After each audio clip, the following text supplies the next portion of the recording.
Indie Zero, known for their work on the Theaterism games, have brought us a brand new IP with an interesting concept. Sushi Strikers is a puzzle action title set in a world where sushi has been outlawed due to the dish causing wars and strife. The main campaign is a silly shonen-like story that is incredibly entertaining if you just turn your brain off and enjoy the humorous writing. This premise is way too ridiculous to be taken seriously, but it seems like it was done that way on purpose. You'll be in this mode a lot as a single-player campaign can range from about 10 to 25 hours.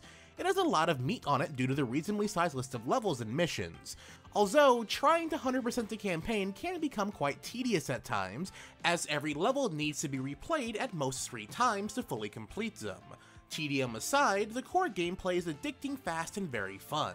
After every mission, you will gain experience that goes towards leveling up and increasing your HP, attack, and strength. The goal in Sushi Strikers gameplay is to stack as many plates of sushi of the same color as possible, then letting go to pile up your total amount of plates. Then you will fling them at your opponents to cause them to take damage. Once the health bar depletes to 0, you win. You can toss them right away or build up a stack and increase your damage. Then there's the sushi sprites, which give the players abilities such as a shield and making your opponent's lanes move faster. The game quickly rewards on-the-fly thinking as well as patience and planning. This also applies to your opponents as well, as you'll be competing to keep those combos up since there are 7 sushi belts constantly moving. You and your opponent have 3 each and 1 shared. This gives the game a competitive edge for matches of 2 human players, leading to some very fun times, or the loss of your best friend, whether it be locally, on one screen, 2 screens, or online. The game supports every control option the Switch has to offer, but the absolute best one is touchscreen. Being in full control of your combos thanks to the added precision is a pure blessing. This game is perfect for handheld play as the art style is much crisper on the Switch's display, and overall much better suited for handheld play due to the casual pick up and play nature of puzzle game. Every control option still does the job very well, but in this case touching is good.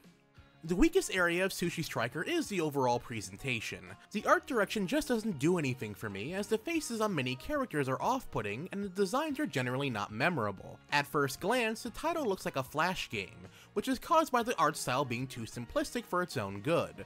The English voice acting is pretty underwhelming as well, with some actors giving poor delivery on various lines, but offering a better performance on other lines. The inconsistency was very distracting, and with no dual audio option, this is very limiting to the player. The sound design issue doesn't stop at the acting either, as the soundtrack is pretty underwhelming outside of the absurdly fun opening intro. The music is frantic, it fits the game, but it just never really stuck around unfortunately.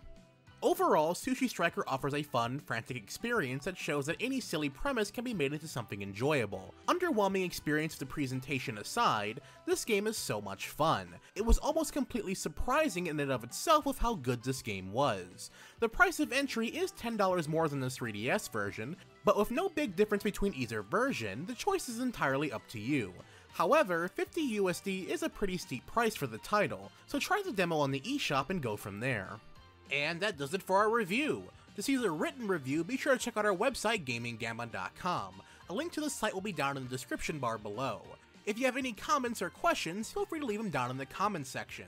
I would love to hear from you. And if this is your first time checking out my channel via this review, hey, be sure to stick around and subscribe for future reviews, let's plays, commentaries, and more. And as always everyone, thanks for watching.